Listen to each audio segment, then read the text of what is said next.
কেইবাটাও প্ৰাকৃতিক কৰ্মী সংগঠন ইয়াত আজি প্ৰতিবাদ কৰিছোঁ। আজি 25 জানুৱাৰী, কাইলৈ 26 জানুৱাৰী ৰাষ্ট্ৰপতিক আমি এই বিষয়ে ক'ব বিচাৰিছোঁ। দুৰ্ভাগ্যজনক কথা, মানে চৰকাৰী পৃষ্ঠপোষকতাত ইয়াত মানে বৰ্ণনা কৰি এখন মহাভাৰত হ'ব। ব্যাপক হাৰত লুণ্ঠন চলি আছে, বিশেষকৈ প্ৰকৃতিৰ ধ্বংসযজ্ঞ চলি আছে। বনিয়াৰ হাতত ইটোৰ পিছত সেইটো গতাই দিয়া হৈছে, চিৰিয়াখানাবিলাক গতাই দিছে, এতিয়া হাতী সৰবৰাহ কৰিছে অবৈধভাৱে। আমি যদি পাব্লিকে ধৰোঁ তেতিয়াহ'লে কিবা যিকোনো কথা এটা ক'লেই হয় মুখেৰে। গতিকে এনেকুৱা ঘটনা ঘটি আছে। গিবন অভয়াৰণ্যখনত তেল খননৰ এটা যোজা চলাই আছে। ৰাষ্ট্ৰীয় উদ্যানবিলাকত তেল খননটো প্ৰকৃতি বিৰুদ্ধ কথা, আৰু চৰকাৰী উদ্যোগত এতিয়া যিবিলাক কাম চলি আছে গোটেইখিনি প্ৰকৃতি বিৰুদ্ধ কথা।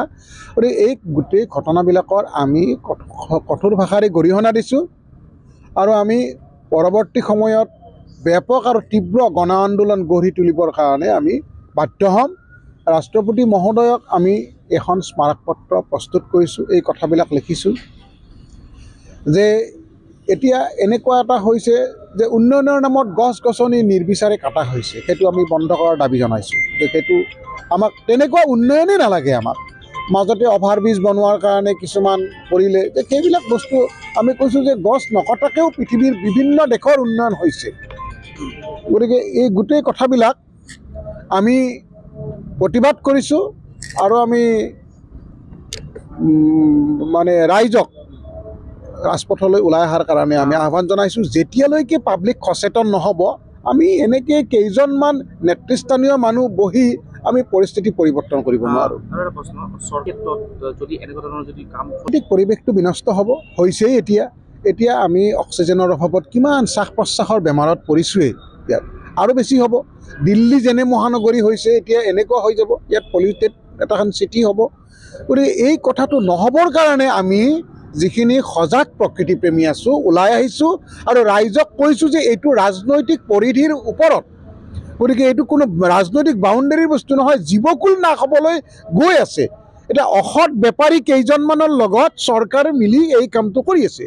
গতিকে সেই অসৎ বেপাৰীকেইটাক, আম্বানী প্ৰমুখকে, এই গোটেইখিনিকে আমি সকীয়াই দিছোঁ জনতাই, যে এনে দুষ্কাৰ্যৰ পৰিণাম কিন্তু ভয়াৱহ হ'ব। 3 মাহ আগতেও গড়ভঙা অঞ্চলত তেওঁলোকে ৰাস্তাটো বনোৱাৰ কাৰণে আৰু বহল কৰাৰ কাৰণে যিটো প্ৰচেষ্টা লৈছিলে, গড়ভঙাৰ ভিতৰত তেওঁলোকে এই ৰাস্তাটো বহল কৰাৰ কাৰণে আৰু কিছুমান নিৰ্মাণৰ কাৰণে, সেই ঘৰবিলাক সাজিবৰ কাৰণে নতুনকৈ গড়ভঙাখন অলপ দিন আগতে এইটো প্ৰপ'জ ডিক্লেয়াৰ কৰিছিলে প্ৰটেক্টেড এৰিয়া বুলি। কিন্তু দেখিলোঁ যে এই আমাৰ বনিয়া মন্ত্ৰী যিজন আছে, তেওঁৰ প্ৰৰোচনাত পৰি চৰকাৰে সেই হেৰিটো মানে প্ৰটেক্টেড ষ্টেটাছটো উইথড্ৰ কৰি ল'লে। এনেকুৱা কাহিনী কেতিয়াও অসমত হোৱা নাছিল যে এবাৰ ডিক্লেয়াৰ কৰাৰ পিছত সেই প্ৰটেক্টেড ষ্টেটাছটো উঠাই ল'ব। এইটোতো নতুন কথা এটা।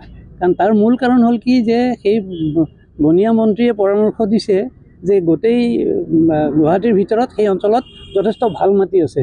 গতিকে ভাল মাটিবিলাক এইবিলাক পিছলৈ আমি ঘৰ বাৰী বনাব পাৰিম, কলনি কৰিব পাৰিম, এনেকুৱা ধৰণৰ কথা জড়িত হৈ আছে কাৰণে মুখ্যমন্ত্ৰীয়ে তেওঁৰ কথাত পতিয়ন গৈ সেই অৰ্ডাৰটো কেঞ্চেল কৰি পেলালে। আৰু সেই চিঠিখন মই তেওঁলৈ মুখ্যমন্ত্ৰীলৈ লিখিছিলোঁ যে আপুনি গড়ভঙাটো এটা প্ৰটেক্টেড ষ্টেটাছলৈ আনক।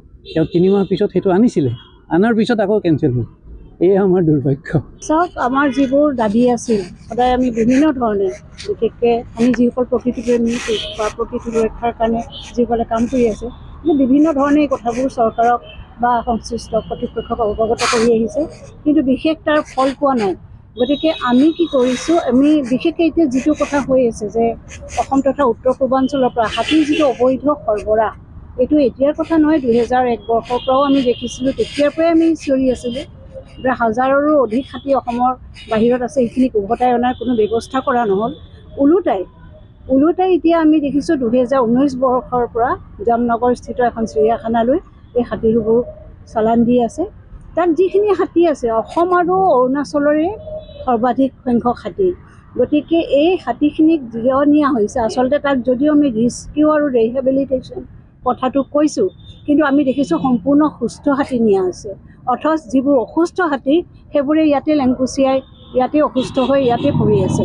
গতিকে এই কথাটো এটা সাংঘাতিক মানে আচৰিত কথা যে সুস্থ হাতীক নিয়া হৈছে, কিন্তু অসুস্থ হাতীক চিকিৎসা হ'ব আগত ইয়াত মৰিছে। সেইটো এটা কথা। আৰু এলিফেণ্ট ট্ৰেন্সফাৰৰ ক্ষেত্ৰত যিবোৰ ৰুলছ হৈছে, বিশেষকৈ যোৱা বছৰ যিখন ৰুলছ আহিছিল সেইখন ৰুলছ চৰকাৰেই মনা নাই।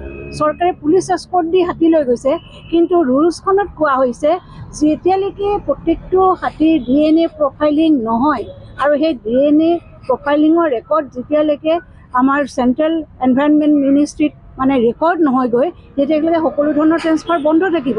কিন্তু আমি বাস্তৱিকতে কি দেখিছোঁ, সকলো ধৰণৰ আইন ভংগ কৰা হৈছে।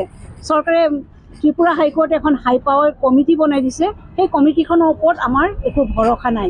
সেই কথাটো আমি অৱগত কৰি আমাৰ মহামান্য ৰাষ্ট্ৰপতি মহোদয়ালৈ এখন চিঠি লিখিছোঁ, আৰু চিঠিত সেই কথাটো আমি উল্লেখ কৰিছোঁ।